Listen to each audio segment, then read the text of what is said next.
கல்யாணத்துக்கு பொண்ணை தேடி, பொண்ணுக்கு மாப்பிள்ளைய தேடி, அப்புறம் 2 பேருக்கும் பொண்ணும் மாப்பிள்ளையும் கிடைச்சு திருமணம் வரைக்கும் வர்றதே வாழ்க்கையில பெரிய போராட்டம் ஆயிடும். திருமணம் வரைக்கும் வந்து அந்த திருமணம் தடைபடுறது உண்டு. தாமதமாக திருமணம் ஏற்படுறது.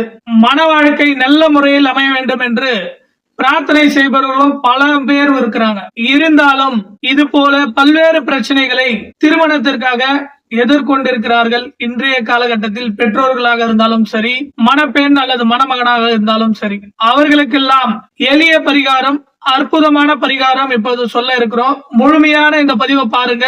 உங்களுக்கு வாழ்க்கையில் பலன் தரக்கூடிய அமைப்பாக இருக்கும். பொதுவாகவே ஜோதிடத்தில் ஆணாக இருந்தாலும் பெண்ணாக இருந்தாலும் களத்திர ஸ்தானம்னு சொல்லக்கூடிய பாவகம் 7ஆம் பாகம் இல்ல 7ஆம் பாவக ஸ்தானாதிபதி நல்ல நிலையில் இருக்காரா, அதில் அமரக்கூடிய கிரகங்கள் நல்ல கிரகங்களா இருக்கிறதா, அல்லது ஒரு ஆண் ஜாதகமாக இருந்தால் சுக்கிரன் பலம் பெற்று இருக்கிறோம், ஒரு பெண் ஜாதகமாக இருந்தால்